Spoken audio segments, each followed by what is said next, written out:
Well hi hello namaste vanakkam adaab welcome to unique trial moto vlogs.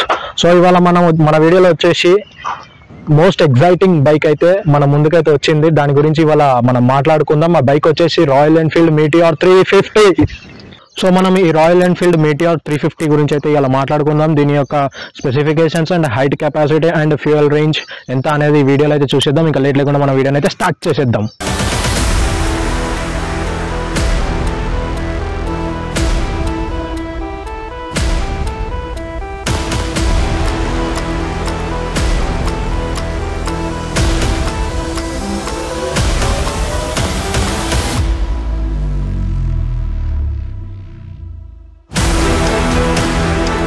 So ఓవరాల్గా మన bike profile అయితే మీరు చూడొచ్చు. ఇక్కడే ఉంది మన బైక్ వచ్చేసి మీటిఆర్ 350. సో మన ఫ్రంట్ చూసుకుంటే ఫ్రంట్ అయితే మనకి ఒకటి రింగ్ లైట్ అయితే ప్రొవైడ్ చేశారు. ఇది ఎల్ఈడి లైట్ అనమాట. అండ్ లోపల వచ్చేసి మనకి హాలోజన్ లైట్ అయితే ప్రొవైడ్ చేశారు. సో ఒకసారి మనం చూసుకున్నట్టయితే కీ ఆన్ చేయగానే మనకి ఇక్కడ ఎల్ఈడి డిఆర్ఎల్స్ అయితే వెలిగినాయి. సో ఇది మనకి ఇగ్నిషన్ ఆన్ చేసినప్పుడు కంటిన్యూస్గా వెలుగుతూనే ఉంటుంది. బైక్ స్టార్ట్ చేసినప్పుడు హాలోజన్ లైట్స్ అయితే వెలుగుతాయి అన్నమాట. సో మనకి ఫ్రంట్ వచ్చేసి మనకి అలాయ్ వీల్ అయితే ప్రొవైడ్ చేస్తారు అనమాట. టైర్ సైజ్ వచ్చేసి 100/90 × 19 ఇంచెస్ అనమాట. సో సిఎట్ నుంచి అయితే వచ్చింది ఇది బ్రాండింగ్ మనకి టైర్. మనకి ఈ హెడ్ లైట్ పక్కన అయితే 2 హాలోజన్ లైట్స్ అయితే ఇచ్చిండు అనమాట, ఇండికేటర్ లైట్స్. ఇవి కూడా వచ్చేసి మనకి హాలోజన్ తో అయితే వస్తుంది విత్ ఆరెంజ్ కలర్. సో ఇవైతే కొన్ని మన రాయల్ ఎన్ఫీల్డ్ వాళ్ళు అయితే చేంజ్ చేయరు. కొంచెం చేంజ్ చేస్తే బాగుండు అనిపించింది, కానీ ఇక వాళ్ళకి ఇక కంటిన్యూషన్ అదే ఉంది కాబట్టి ఆరెంజ్ కలర్ అయితే ఇచ్చిండ్రు. ఇవైతే మనకి ఇండికేటర్స్. సో మనకి ఫ్రంట్ వచ్చేసి సస్పెన్షన్ రాడ్స్ అయితే ప్రొవైడ్ చేస్తారు. ఇది వచ్చేసి మనకి టెలిస్కోపిక్స్ తో అయితే వస్తుంది, టెలిస్కోపిక్ సస్పెన్షన్ రాడ్స్ ఇవి. సో ఫ్రంట్ మనకు వచ్చేసి డిస్క్ అయితే యూస్ చేస్తారు విత్ ఏబిఎస్ తో అయితే వస్తుంది అనమాట. ఫ్రంట్ అండ్ బ్యాక్ రెండు మనకి డిస్క్ ఏబిఎస్ తో అయితే వస్తుంది. సో మనకి ట్యాంక్ కెపాసిటీ వచ్చేసి 15 లీటర్స్ ట్యాంక్ కెపాసిటీ.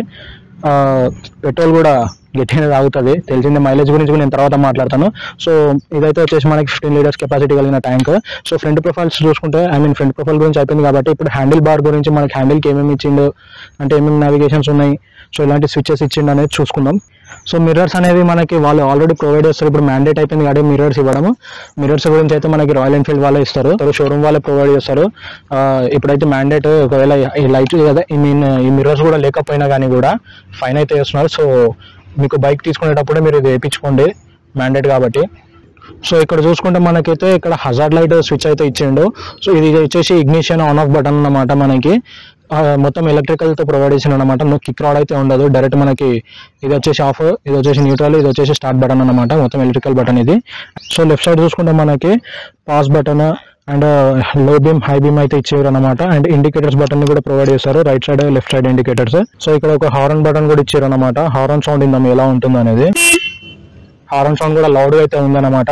సో ఇక్కడ వచ్చేసి మనకి ఐ బటన్ అయితే ఇచ్చారు. సో ఇక్కడ అయితే మనకి ఐ బటన్ అయితే ఇచ్చారు. దీన్ని బేస్ చేసుకుని మనం మోడ్స్ అయితే చేంజ్ చేసుకోవచ్చు. మనకి సెమీ డిజిటల్ మీటర్ అయితే ఇచ్చారనమాట. ఇక్కడ ట్రిప్స్ తెలుస్తుంటది అండ్ స్టాండ్ తీసినట్టు తెలుస్తుంది మనకి. అండ్ ఇగ్నిషన్ ఆన్ ఆఫ్ తెలుస్తుంది, పెట్రోల్ ఉందా లేదా అని తెలుస్తుంది. సో దీంట్లో ఆల్మోస్ట్ అన్ని ఉంటాయి. సెమీ మీటర్ అనమాట, ఇది సెమీ డిజిటల్ మీటర్. ఇది వచ్చేసి ఓడోమీటర్ అనమాట. మనం అయితే దీంట్లో మ్యాప్స్ అయితే చూసుకోవచ్చు. డైరెక్ట్ మన మొబైల్ ని కనెక్ట్ చేసుకుని దీంట్లో మనం అయితే మ్యాప్స్ పెట్టుకోవచ్చు అనమాట. సో మనకి ఇక్కడ అయితే ఛార్జింగ్ పోర్టల్ అయితే ప్రొవైడ్ చేస్తారు అనమాట. దీన్ని ఒకసారి ఓపెన్ చేసి చూస్తే మనకి ఇక్కడ యూఎస్బీ టైప్ అయితే ఉంది. సో దీన్ని బేస్ చేసుకుని మనం ఛార్జింగ్ అయితే పెట్టుకోవచ్చు. మనం ఎక్కడైనా లాంగ్ వెళ్ళినప్పుడు కూడా ఇబ్బంది లేకుండా అయితే ప్రొవైడ్ చేశారు. సో మనం ఇక్కడ సైడ్ ప్రొఫైల్ చూసుకున్నట్టయితే మనకి సైడ్ లో రాయల్ ఎన్ఫీల్డ్ బ్యాచింగ్ అయితే ప్రొవైడ్ చేస్తారు. ఈ డిజైన్ కూడా చాలా బాగుంది, బ్యాచింగ్ యొక్క డిజైన్. సో ఇటు సైడ్ చూసుకుంటే మనకి మీటిఆర్ 350 స్టిక్కరింగ్ అయితే అంటించారనమాట. ఓవరాల్ గా సైడ్ ప్రొఫైల్ అయితే ఈ విధంగా అయితే ఉంటుంది. సో ఇప్పుడు ఇంజన్ చూసుకున్నట్టయితే మనకి ఇంజన్ వచ్చేసి 350cc తోనైతే వస్తుంది. యాక్చువల్ 350 కాదు, 349cc అనమాట. దీంట్లో సింగిల్ సిలిండర్ అయితే ప్రొవైడ్ చేస్తారు. ఇది వచ్చేసి మనకి ఎయిర్ కూల్ సిస్టమ్ అనమాట. అండ్ దీంట్లో ఇది వచ్చేసి మనకి ఇంజన్ 20.2 హార్స్ పవర్ అయితే ప్రొడ్యూస్ చేస్తుంది అండ్ 27 న్యూటన్ మీటర్ టార్క్ అయితే ప్రొడ్యూస్ చేస్తుంది. సో దీని యొక్క సౌండ్ కూడా ఇందాం, ఇంజన్ సౌండ్ ఎలా ఉంటుంది అనేది కూడా ఇందాం ఒకసారి చూడండి. సో మీరు ఇప్పుడైతే సౌండ్ వినొచ్చు మీరు.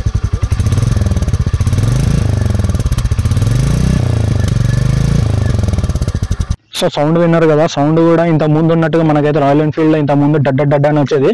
సో ఇప్పుడు ఆ సౌండ్ తీసేసి కొంచెం స్మూత్ గా అయితే ఇచ్చారనమాట. సో ఇప్పుడు మనం బ్యాక్ ప్రొఫైల్ అయితే చూసేద్దాము. సో బ్యాక్ వచ్చేసి మనకి ఒక టెయిల్ లైట్స్ అయితే ప్రొవైడ్ చేస్తారు. ఇది ఎవర్ గ్రీన్ అనమాట. రాయల్ ఎన్ఫీల్డ్ ఎప్పటి నుంచో ఇదే వాడుతుంది. సో ఇటు వచ్చేసి మనకి ఇండికేటర్స్ అయితే యూజ్ చేశారు. హాలోజన్స్ ఏమో ఆరెంజ్ కలర్లో అయితే ప్రొవైడ్ ఇచ్చారనమాట. ముందే ఎట్లా ఇచ్చారో ఇంకా బ్యాక్ సైడ్ కూడా అంతే. కింద నెంబర్ ప్లేట్ అయితే ఇచ్చారు, ప్రొవైడ్ చేశారు. సో ఇటు సైడ్కి చూసుకుంటే ఇటు మనకి టైర్ వచ్చేసి అలాయ్ వీల్తో అయితే ఇచ్చారనమాట. సో ఇది టైర్ సైజ్ వచ్చేసి మనకి 140/17 × 17 ఇంచెస్తో అయితే వస్తుంది విత్ సిఎట్ బ్రాండింగ్ అయితే ఇది. సో బ్రేక్ పరంగా చూసుకుంటే కూడా మనకి వెనక బ్యాక్ సైడ్ కూడా డిస్క్ అయితే ప్రొవైడ్ చేస్తారు విత్ ABS తోనైతే వస్తుంది. సో బ్రేక్ బ్రాండింగ్ వచ్చేసి మనకి బైబ్రే బ్రాండింగ్ నుంచి అయితే వస్తుంది అనమాట. సో ఇక్కడ మనకైతే షాక్ అబ్జర్వ్స్ వచ్చేసి ఇది మనకి 20 ఎమల్షన్ షాక్ అబ్జర్వ్షన్ అయితే ఇచ్చారనమాట. సో ఇది మనకు వచ్చేసి మనం 6 అడ్జస్టబుల్గా అయితే మనం అడ్జస్ట్ చేసుకోవచ్చు, అంటే కొంచెం హైట్ని కూడా పెంచుకోవచ్చు అనమాట దీన్ని. సో సీటు చూసుకున్నట్టయితే మనకి ఇది వచ్చేసి మనకి ఇద్దరు కూర్చోవడానికే ఉందన్నమాట సీటు, అండ్ ఒకటి బ్యాక్ రెస్ట్ అనమాట. ఇది అడిషనల్ అనమాట, మీ ఇష్టం, మీకు పెట్టించుకోవాలనుకుంటే పెట్టించుకోవచ్చు, లేకుంటే లేదు. సో యూజువల్గా అయితే పెట్టించుకుంటే బెస్ట్, ఎందుకంటే పిలియన్ రైడర్ ఎక్కువసేపు అయితే నాకు తెలిసి ఈ సీట్ పైన అయితే కూర్చోవడం కొంచెం కష్టం, ఎందుకంటే చిన్నగా ఉంటుంది.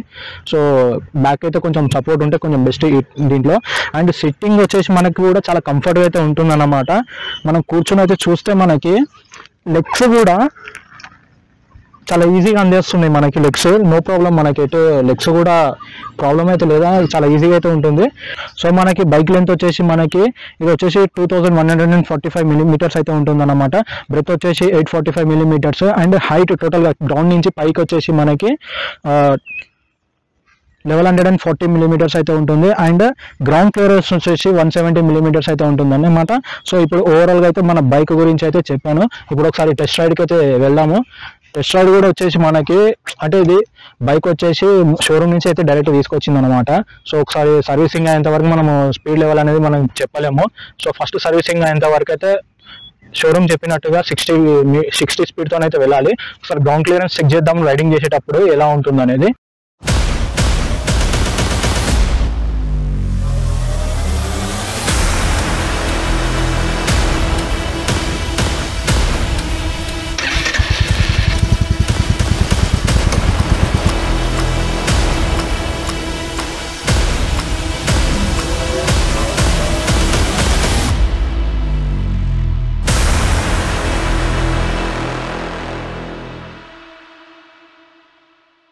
సో ఇప్పుడు నేను బైక్ తీసుకుని అయితే హైవే మీదకి అయితే వచ్చేసినాను అనమాట. మనం ఇప్పుడు టెస్ట్ అయితే చేద్దాము ఎంత స్పీడ్లో పోతుంది ఏంటా అనేది.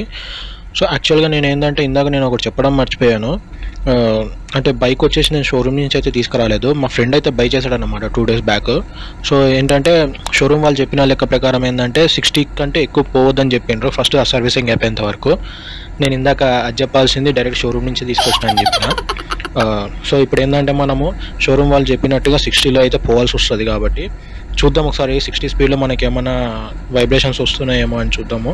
సో నేనైతే నడుపుతున్నా. సో 60 స్పీడ్లో నాకైతే ఎట్లాంటి వైబ్రేషన్స్ అయితే లేవు, స్మూత్గానే వెళ్తుందన్నమాట. అండ్ సిట్టింగ్ పొజిషన్ కూడా నాకైతే చాలా కంఫర్ట్గా అయితే ఉంది. సో ఇప్పుడు ఏంటంటే మనకు ఫస్ట్ సర్వీస్ అయితే కానీ దీని టాప్ స్పీడ్ ఎంత అండ్ ఎంత స్పీడ్ దాటిన తర్వాత వైబ్రేషన్స్ వస్తున్నాయి అనేది అయితే నేను ఇప్పుడైతే చెప్పలేను. సో కుదిరితే నేను మళ్ళీ ఇంకొకసారి బైక్ తీసుకొని ఒకసారి టాప్ స్పీడ్ ఎంత వెళ్తుంది, వైబ్రేషన్స్ ఎంత స్పీడ్ దాటిన తర్వాత ఉందా అనేది కూడా చూద్దాము.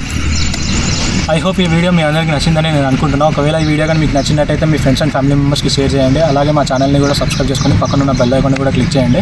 మరిన్ని వీడియోస్ అయితే మీరు మా ఛానల్లో చూడొచ్చు. సో ఈ వీడియో మీకు నచ్చితే మరిన్ని వీడియోస్ కూడా మేము చేయడానికి అయితే ట్రై చేస్తాము. సో దయచేసి కొంచెం సబ్స్క్రైబ్ అయితే చేసుకోండి, మాకు కొంచెం సపోర్ట్ అయితే ఇవ్వండి. Take care, bye bye.